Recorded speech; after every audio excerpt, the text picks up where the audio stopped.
Meron akong ipaparinig sa inyo na statement ni Sara Duterte, abogado, Vice President, anak ng dating Pangulong Duterte. Mapapaisip ka kung saan siya na humuhugot ng ganitong klaseng paliwanag. Ang kaso ng kanyang ama nasa korte sa ICC. Pero ang kanyang statement dito, kinu-question. Parang nahihinaan siya sa ebidensya. Wala daw yung 181 na mga ebidensya. Ano yun? Bakit manggagaling sa isang abogada at vice president niyang klaseng statement? Hindi ko alam kung bakit anong pinanghuhugutan eh.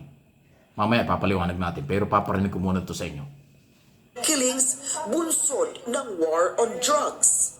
Kung meron ka lang 181 pieces of evidence, does that show a crime against humanity? Ang sinabi po ma'am ng human rights group na pinamumunuan po ni Attorney Conti is that it doesn't have to be 30,000 but they have to prove that it's systematic and it's organized. Yes, but you have to prove that there were 30,000 victims. Yeah. So how can you prove systematic killing of 30,000 victims if you do not have the names of 30,000 victims? And yet we have 181 pieces of evidence. Kinwestiyon Ayan o. Nakuha nyo? Kaya ako napapailing eh. Mukhang hindi alam ni Sara Duterte ang malalim na proseso sa ICC. Dapat kasi nagtatanong, inaaral, hindi naman tayo nagmamagaling. Hindi po kailangan ang 30,000 na pangalan o 20,000. Hindi po. Actually, 20 hanggang 30 na pangalan na alleged victim ng human rights violation, pasok na yan sa crime against humanity. Eh sabi niya, names. Walang pangalan. Nasaan ang pangalan? Sa korte po kasi, hindi kailangan ng paramihan ng pangalan. Pag sinabing paglabag sa karapatang pantao, crimes against humanity, kahit kaunti lang, basta mapatunayan, lahat na yon, sama-sama na. Pananagutan yon. Hindi kailangan dalhin mo sa ICC ang 30 pangalan, 30,000 pangalan. Hindi mo kailangan dalhin doon ang lahat ng kamag-anak ng 30,000 biktima. Hindi mo kailangan lahat doon ipresenta ang 30,000 mga witnesses. Hindi po. 20 hanggang 30 hanggang 50, napakarami na noon. Pag yun napatunayan na merong crime against humanity, human rights violation, enough na yun para patunayan. Hindi ko alam kung bakit at ganon ang sagot at paliwanag ni Sara. Actually, sa akin pong personal na pananaw at opinion, hindi yan dapat sinasabi ng kampo ni Sara. Dapat ang gawin ng mga abogado ng Duterte at ang kanilang pamilya maghanda sa kaso para meron silang malakas na ebidensya. Huwag nilang laitin, huwag nilang itakil sa media na parang minamaliit ang ebidensya. Only 181 evidence lang daw. So nasan daw yung 30 million o 30,000 na biktima? Wow! Grabe.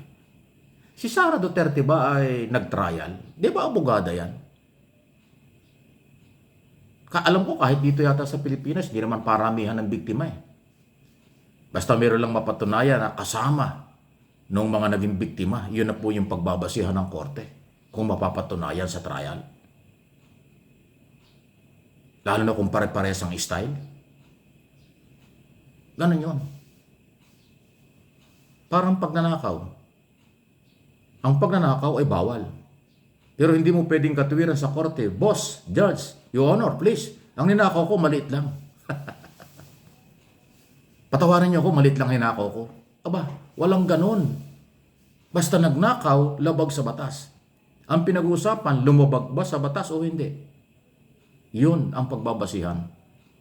Kaya yung 181 na ebidensya, pag nakumbinsi ng prosecutor, ng mga taga-usig, ng mga pamilya ng biktima, ang mga International Criminal Court judges, tapos na yan.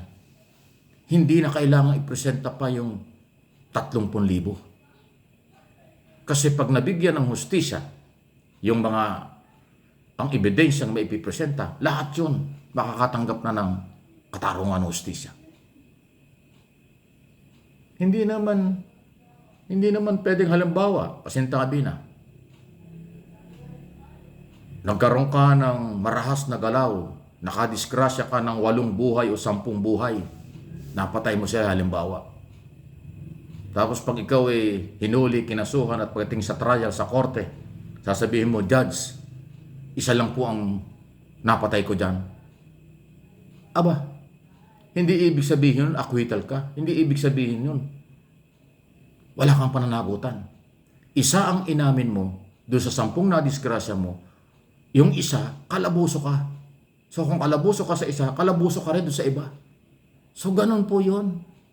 Sana alam yun ni Sarah. Ano ito? Kulang sa legal advice? Pero abogado siya, dapat alam niya yun. Hindi makakatulong sa akin pong opinion at interpretation, hindi makakatulong sa depensa ni Duterte at kanyang mga abogado kung ganyan ang statement ng pangalawang Pangulo ng bansa na anak ng dating Pangulo. Bakit nilalait niya?